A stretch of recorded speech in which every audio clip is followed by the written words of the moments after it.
Your Microsoft 365 tenant is growing faster than your admin model can handle, and the first thing that breaks usually isn't security tooling, it's the idea that people can review everything by hand. You write policies, you build review boards, you publish PDFs, and then the tenant changes anyway. Prevention still matters, you need it, but prevention only sets the rules. Self-healing keeps the tenant alive. That's the shift in this episode. I want to show you how to move from manual governance to a remediation architecture, where drift gets detected, judged, and fixed by the system itself. Because the number that matters isn't how mature your policy deck looks, it's how long bad permissions or broken settings stay alive before something fixes them. And there's a catch, the same automation that saves you can also collapse at scale. So before we build the new model, we need to look at the one that keeps failing. The model that breaks? Governance as architecture debt. Most governance models were built like documentation projects. That's the problem. They describe the tenant people want, but they don't operate inside the tenant that actually exists. And once those two things split apart, the document keeps looking clean while the environment drifts. That old model depends on a few assumptions that don't hold anymore. It assumes change is slow. It assumes ownership is clear. It assumes new workspaces appear in ways people can track. It assumes review cycles are close enough to real time that exposure stays small. In most tenants, none of that is true now, especially once Teams creation, private channels, app growth, and AI adoption all start moving at the same time. What typically happens is simple. A team gets created for a project, then private channels get added, then a SharePoint site inherits something it shouldn't. Then external sharing stays open longer than intended.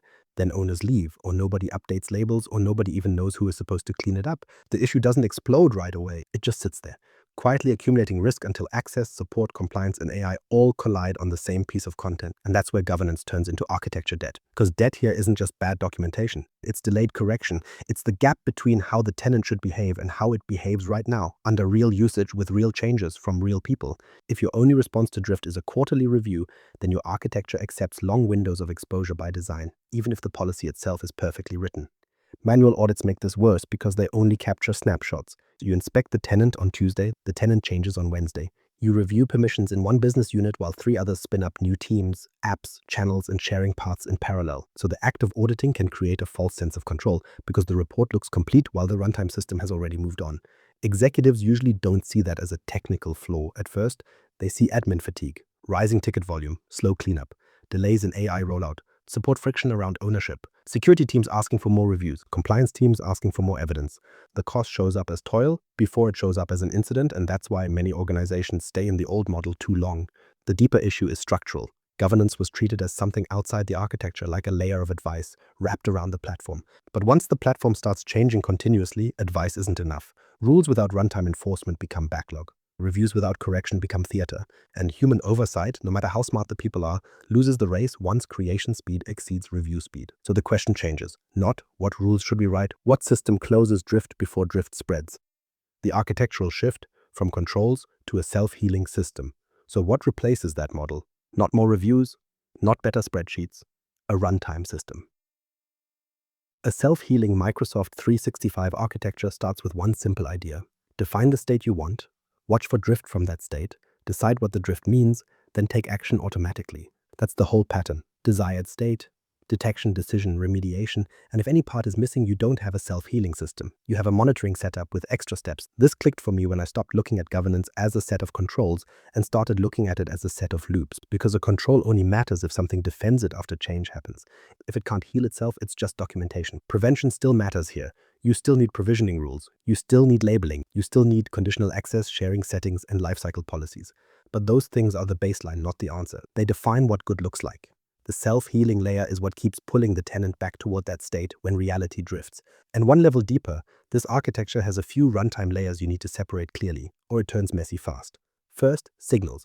These are the events, scans, and anomalies that tell you something changed. A new team with no owner, a site with broken inheritance, a label removed from sensitive content, a spike in high-risk AI access patterns. Next, state. This is the reference point the system compares against. It might come from M365 DSC, from UTCM as that matures, or from your own graph-based checks where native definitions don't cover what you need. But the point stays the same. The system needs to know what correct means in machine-readable form. Then orchestration. This is where Logic Apps fits. It takes the signal, checks the current state, routes the case, and decides what path to run. Not every issue needs the same response. Some need a notification, some need a rollback, some need containment right now. After that comes enforcement. This is the action layer. Patch the permission, reapply the label, restrict sharing, reassign an owner, archive the workspace, shut down the exposure path before someone turns a small drift into a business problem, and then audit. Every action needs a trail. What changed? Why it changed? What signal triggered it? Whether the system fixed it automatically or escalated it. Without that, you can't trust the loop, and leadership won't trust it either. That sequence matters because alerting is not the same thing as correction. A lot of organizations already have alerting architecture. They can tell you something broke, they can send a ticket, they can page a team. But a correcting architecture closes the loop. It doesn't stop at awareness. It moves the environment back to an accepted state. That difference changes the metric that matters, not policy coverage on paper. MTTR for permission and configuration drift. How long from drift appearing to drift contained? That's the number leadership can understand because it maps directly to exposure. Then add a second measure beside it. Copilot safe coverage. Not how many users have access to AI, not how many prompts got run, the percentage of your content estate that is correctly permissioned, properly labeled, and safe to expose to AI systems that work at machine speed. Once you track those two numbers, the architecture starts getting sharper. You can see where drift sits too long. You can see where content isn't ready for AI. You can see which loops are protecting the tenant and which ones are just making noise. And this is where the design stops being theoretical, because the only way to know if your loop works is to run it against failure. Failure mode 1. Copilot oversharing as the silent test. The quietest failure is usually the one that tells you the most. A user opens Copilot, asks a normal question, and gets back an answer built from content they were technically allowed to reach but should never have been able to discover that easily. Nothing crashed, no alarm rang, no admin changed a setting in front of you, but the architecture just exposed its weakest assumption. That moment this breaks is almost never about Copilot itself. Copilot is just the speed layer. The real issue sits underneath. Old SharePoint permissions. Nobody cleaned up. Broken inheritance on a site or library, stale sharing links, missing sensitivity labels, or access that still exists because a project ended and nobody went back. In a manual model, those problems can sit around for months. With AI in the middle, the time between hidden drift and visible consequence drops to seconds, and that changes the test. Before Copilot, messy permissions were dangerous, but often slow burn dangerous. A user had to know where to look. They had to search well, browse well, or already suspect the file existed. Now they're in a meeting. They need an answer. They ask one prompt and the tenant starts assembling context across places your cleanup process never caught up with. So what looked like a permission hygiene issue turns into an executive trust issue. That's why Copilot safe coverage matters as a structural measure, not as an adoption metric, not as a success slide. You need to know what share of your estate is correctly permissioned, properly labeled, and safe for AI access under current conditions. Because if that number is weak, your rollout is running ahead of your architecture. So what does the self-healing loop do here? First, it detects a risky condition. That could be a newly sensitive labeled file sitting in a location with overly broad access. It could be a site with broken inheritance and no valid business reason recorded. It could be an anomaly around wide-scope access paths in content expected to stay tightly controlled. The signal doesn't need to prove harm. It needs to prove enough risk to trigger containment logic. Next, the system validates scope. Is this one site, one library, one team-connected site, or something spreading across a pattern of connected workspaces? This matters because overreaction creates its own damage. If you treat every anomaly like a tenant-wide emergency, people stop trusting the automation.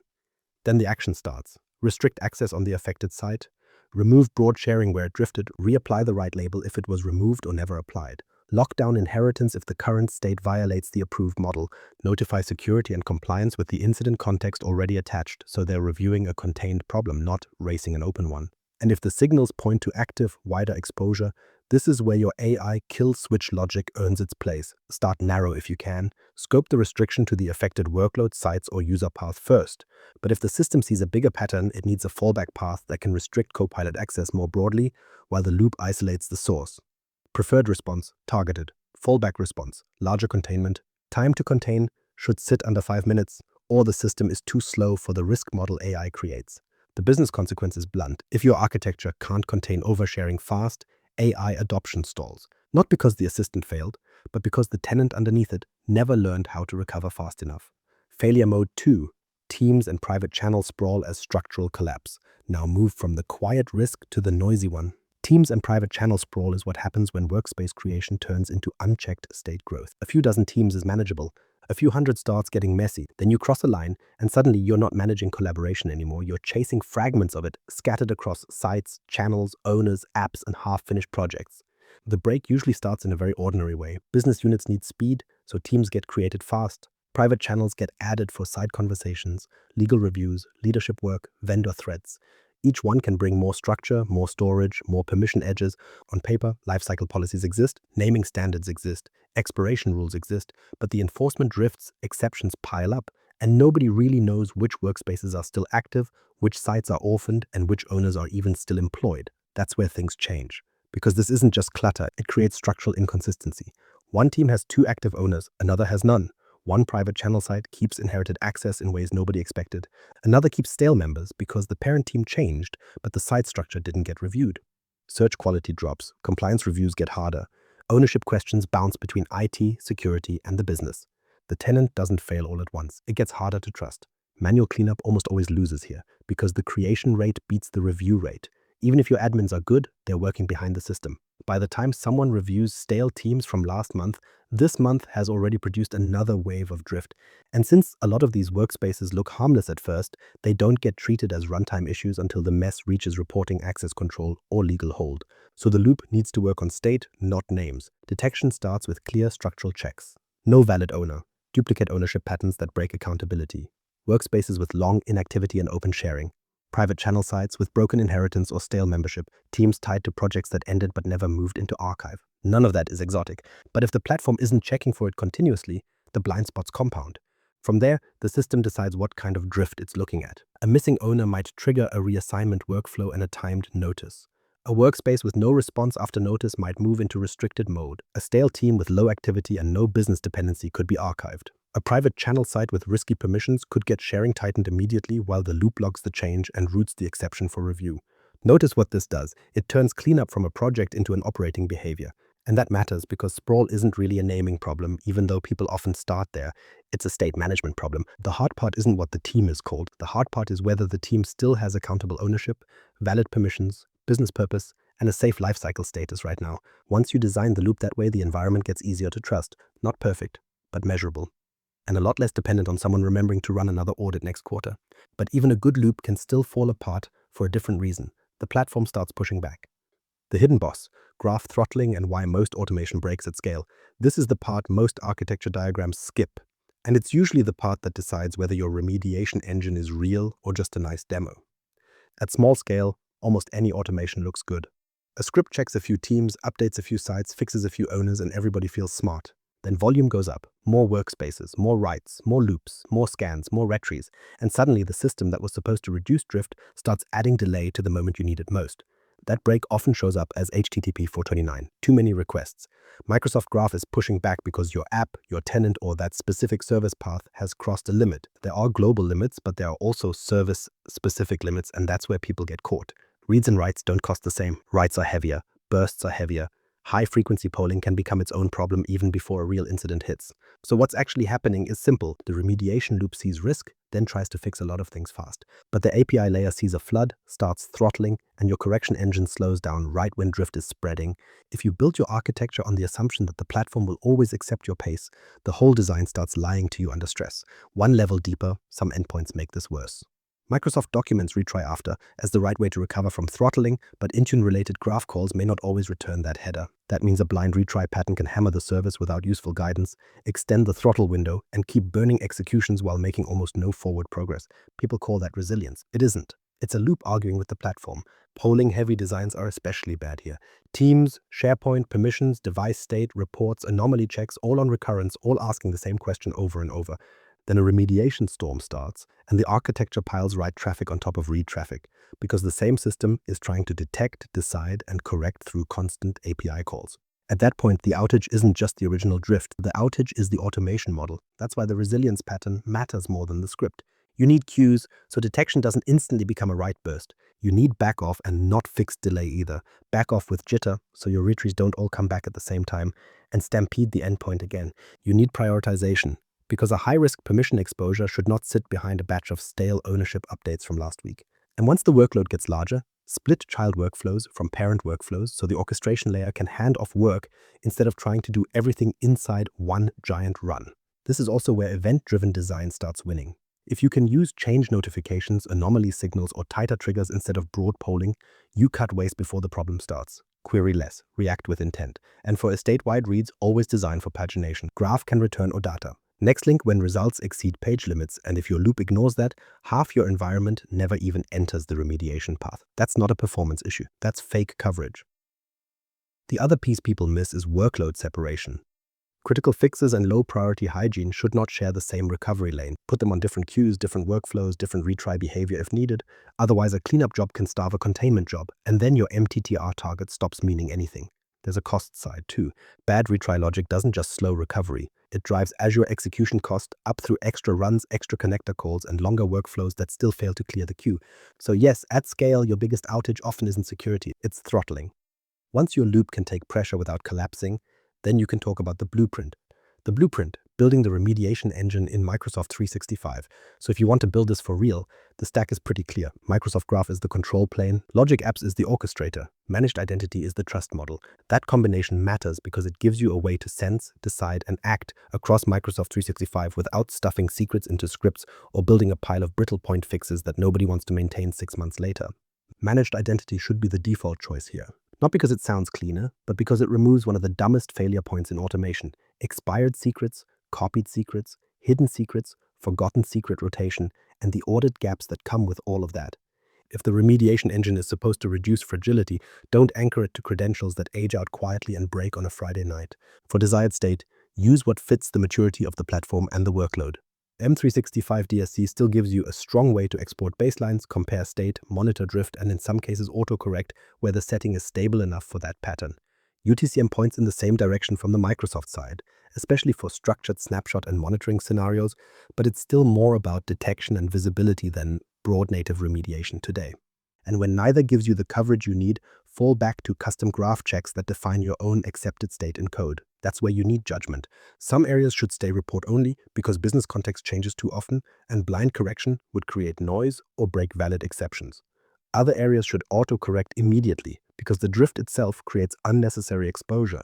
Broken ownership on a collaboration space might start with notice and reassignment logic. Broad sharing on a sensitive site should move much faster. Same platform, different remediation posture. Trigger design matters just as much as the actions. Use recurrence for baseline scans where you need regular comparison. Use events or change-driven signals for things that carry more risk when they change suddenly. And for AI-related exposure, use anomaly-style triggers where the signal is less about one setting changing and more about a pattern that shouldn't happen under normal access behavior.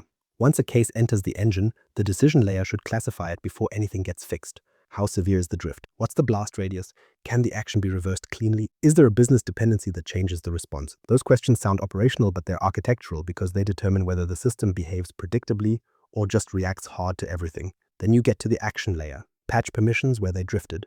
Restore labels where they disappeared. Reassign ownership where nobody valid remains. Disable sharing paths that no longer fit the approved pattern. Archive or restrict workspaces that have crossed the line from neglected to unsafe. The more standard these actions become, the less your environment depends on expert admins improvising under pressure. And right beside that, keep a strong audit layer. Every automated fix should leave a record that shows the trigger, the decision path, the action taken, and whether a human approved, reviewed, or overrode it later. That's how you make the engine reviewable. And it's how you measure whether recovery behavior is getting better over time instead of just feeling more active. The executive value is simple: fewer hero admins, less dependence on memory, more predictable recovery when the tenant drifts. Don't start everywhere. Start where the risk is already obvious, either Copilot exposure or orphaned teams, and build one loop that cuts drift MTTR fast enough for people to trust it. Then add state definitions, priority tiers, and throttling safe orchestration before you widen the scope. We spent years writing governance to prevent failure. Now the job is building systems that contain failure before it spreads. If this changed how you think, subscribe, leave a review, and connect with Mirko Peters on LinkedIn.